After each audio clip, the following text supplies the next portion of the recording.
We believe in our community. We believe in what the community can look like and how important it is to serve the everyday person, not just to check the box, but at the root cause. Welcome to episode 52 of the LorainCounty.com Insights Podcast. I'm your host, Ed Skimmon. Just before we jump in, a big thank you to the LorainCounty.com champion sponsors who help make this podcast possible. Emerge Inc., Lorain County Commissioners, Community Foundation of Lorain County, Lorain County Community College, WOBL Radio, and Lorain County JVS. Today, we're talking with Parris M. Smith, President and CEO of the Lorain County Urban League.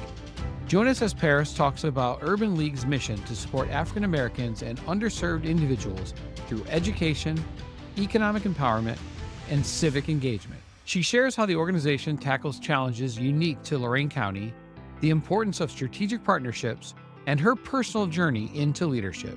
I first worked with the Lorain County Urban League 20 years ago when we developed their first website. I first met Parris when we were both participants on a panel discussion for Leadership Lorain County. What I learned that day and what you'll hear in this episode is that Parris is very authentic, enthusiastic, and passionate. Here is my conversation with Parris M. Smith. I am Parris M. Smith. I'm the President and CEO of the Lorain County Urban League. Welcome, Parris. Thanks for joining us and sharing your insights. Could you provide an overview of the Lorain County Urban League and your role within the organization? Yeah, so the Lorain County Urban League is one affiliate or branch, if you think about bank branches, of the National Urban League. So the National Urban League was founded in 1910 in New York, and we have 92 urban leagues in 36 states and the District of Columbia. And our urban league was founded in 1978. Once people in Lorain County didn't feel like the Cuyahoga, which is the Greater Cleveland Urban League, was really serving this area, they created their own urban league. When the Ohio civil rights work was taking place, Black individuals were starting to go to smaller cities to create their own communities and families. Can you talk a little bit about the services the Urban League provides and the individuals and families you support? Our mission is to serve African Americans and underserved individuals. And sometimes people would think we only help Black people. But when you look at our annual reports, we serve Black, brown, and underserved white individuals. And you can see it heavier in different departments. It just depends on the service that we provide. So we have 3 pillars. It kind of is the easiest way for me to break it down. So we have education and youth development, economic empowerment, and then civic engagement and outreach. And so under education and youth development, our goal is to help our youth be prepared for college, career, and life. And so we recognize that every student isn't going to go to college, but they have to have some type of post-secondary education plan so that they're prepared for life. What does that look like? How can you contribute to society in a positive manner? And so we do that with after school programs, with mentoring programs, with exposure to behind the scene business tours, or having career speakers come and talk to our students about their pathway and what their job or career looks like, and a heavy focus in them understanding what entrepreneurship looks like as well. And we do that with a lot of different partners throughout the county. And then we also have internship programs or shadowing opportunities so we can spark that little light bulb in a teenager's head of, oh, I want to do this.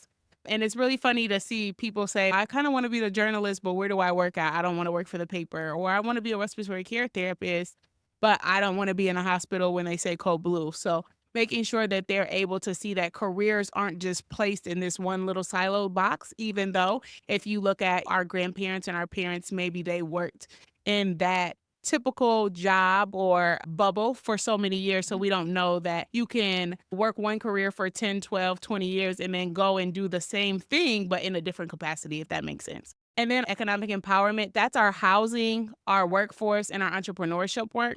We are extremely blessed in Ohio. We have 7 Urban League affiliates. So the Urban League of Greater Cleveland, they have the Entrepreneurship Center for Northeast Ohio. And so we partner with them so that one of their business advisors can come out to support our small businesses with their impact program. And then in the workforce space, and this is the only way I can describe it, depending on funding, it depends on how we show up in the workforce space.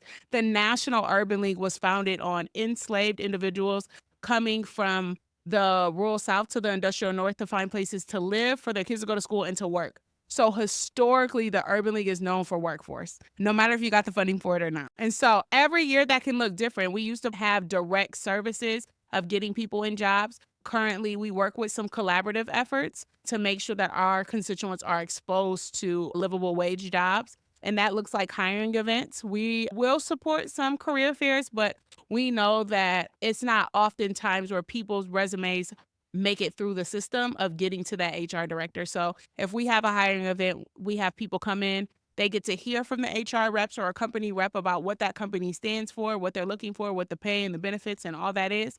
And then if they're interested, they get to apply in our office, in our computer lab, and then they can actually have an interview with the HR team on spot. So that's how we do workforce. And then we can partner with the Goodwill or How Means Jobs to help them get connected. In addition to that, we also have our housing department. So we're a HUD certified agency.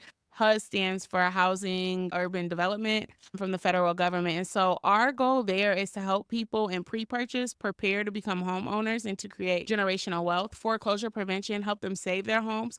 And even if it's not saving the home, how do you go through the foreclosure process in the best way for you and your family? Financial literacy. So we teach people how to borrow money, how to budget, or create a spending plan. In my last class, someone said to me, I don't like when you say budget. It just seems like you're trying to take all my money. I said, okay, let's call it a spending plan. How are we planning to spend our money?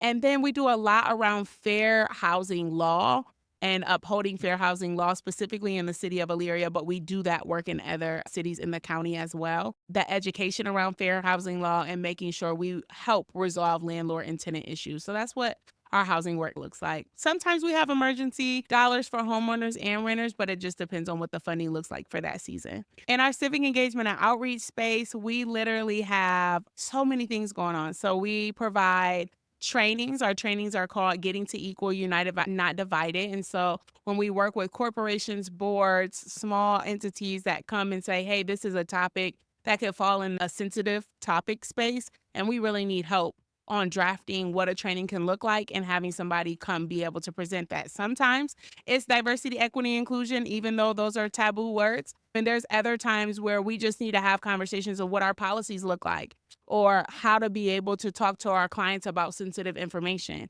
And a lot of times for the organizations that we partner with, it's hard for them to tell their boards or to tell their staffs why it's important. So they're able to bring us in and say, hey, we've had this conversation with the Urban League. And I mean, from local foundations to companies that I never thought would have called me and said, hey, Parris, we need your help. In addition to that, we do book circle reads. We've been reading White Fragility, I swear, for like 4 years now. We try to move on to another book and people are like, do we have any more White Fragility books? And I'm like, yeah. And the beauty of that is we had Robin DiAngelo, the author of that book, come and talk to the participants of our book circle, just share why she wrote the book and answer any questions they might have had, which has really helped us gain new volunteers and people who just are like, I never knew what the Urban League did and I want to be able to be an ally, so how can I contribute? We also do a lot in the health space, so connecting people to vaccines or to primary care physicians. And we also have our Serving Our Streets Violence Interruption initiative that focuses on violence being a public health issue. And so it falls under that category as well. We do a lot of work in advocacy when it comes to preparing to vote.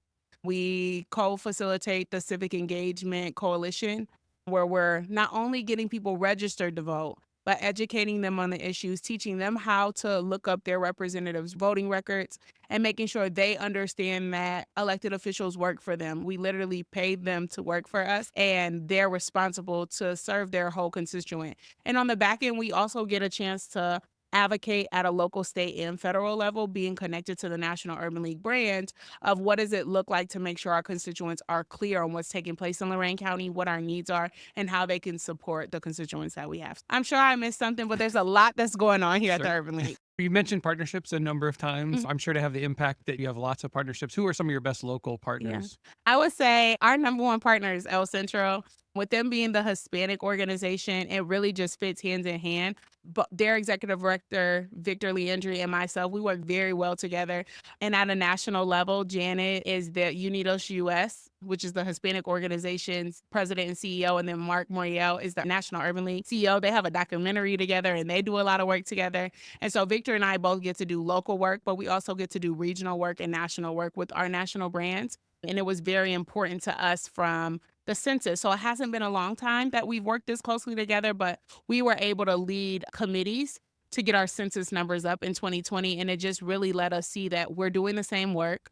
We believe in our community. We believe in what the community can look like and how important it is to serve the everyday person, not just to check the box, but at the root cause. And so we've really been able to work closely together. But we also work with the Lorain County Health Department. We co-facilitate the Health Equity Task Force with them.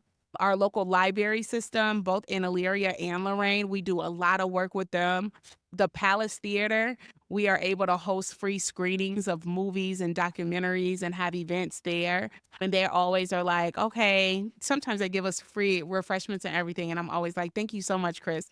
Main Street, Lorain, I was just with them on a panel, the United Way. There's so many organizations at the Urban League. Our mission says to empower African Americans and underserved individuals to thrive through direct service, operating excellence, collaborations, and advocacy. So we recognize we cannot be everything. There's only 13 people on our team. We cannot be everything to everyone. But if we can get our constituents connected to wonderful programming that happens every day in all the wonderful government and non-government entities in Lorain County, we can really move the needle. And LMHA that just changed their name to Raise Up. How do you define success at Urban League? What are the metrics and outcomes that are most important to you and your team? On a low end, we look at the number of people that we connect with. And so last year, that was a little over 9,000 individuals in our county. But we also like to look at the root cause. Why is a person coming to us for rental assistance? To me, that means you either don't have enough money to manage your bills or you don't know how to manage your bills, right? What side is that? And so now we're having a conversation and how do we connect you to workforce programs and how do we help you understand budgeting and your credit while stabilizing your housing. And so when we think of our programming, we think of it as a holistic approach. Like your child could come in and be in our after school program, but we also want you to sign up for our Read and Rise program to teach you to be your child's first educator, to make sure that they know how to read before third grade. And then we'll have you swing over here and maybe come to a candidates forum to learn about what's going to be on the ballot.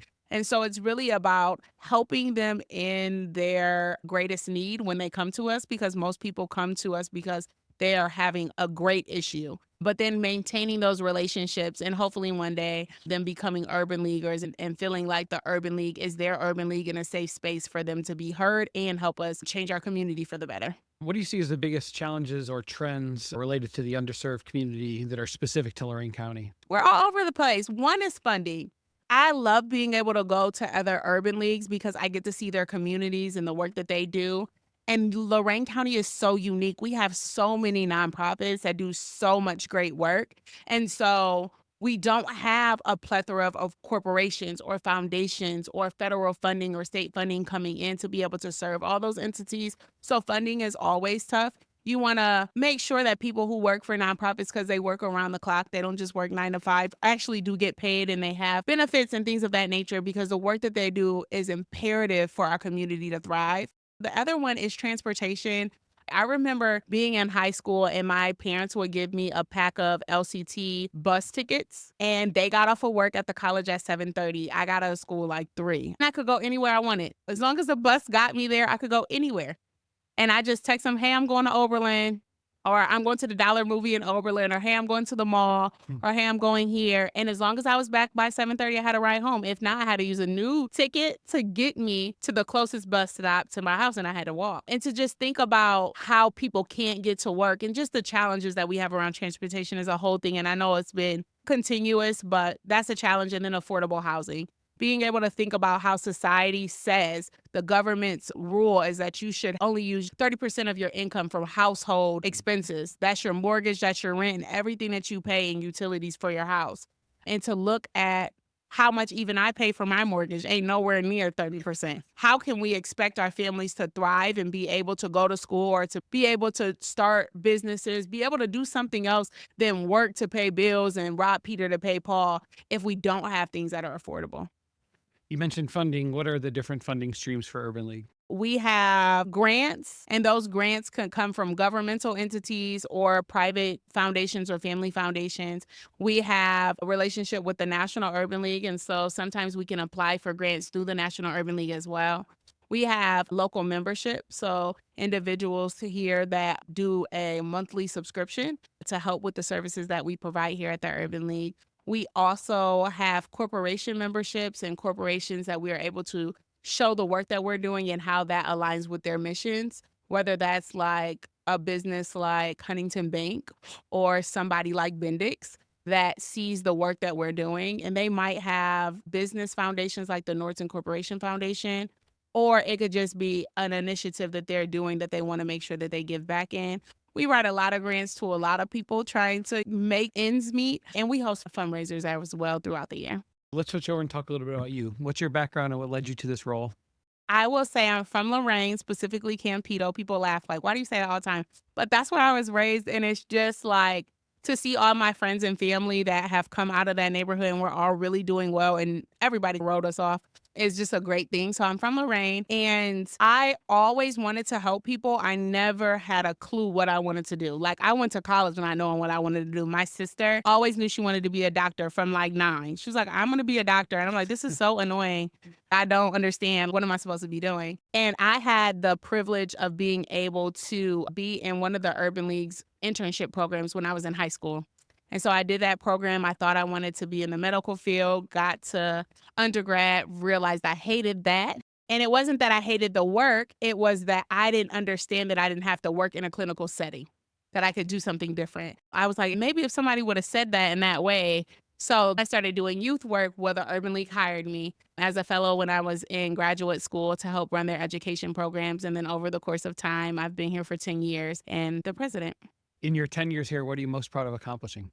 I would say creating a relationship with the National Urban League and being able to be honored at that national level, both personally, but as an affiliate. We are one of the smaller affiliates. And when we're talking about other urban leagues, we're talking about Chicago, Washington, D.C., St. Louis, Los Angeles, Seattle.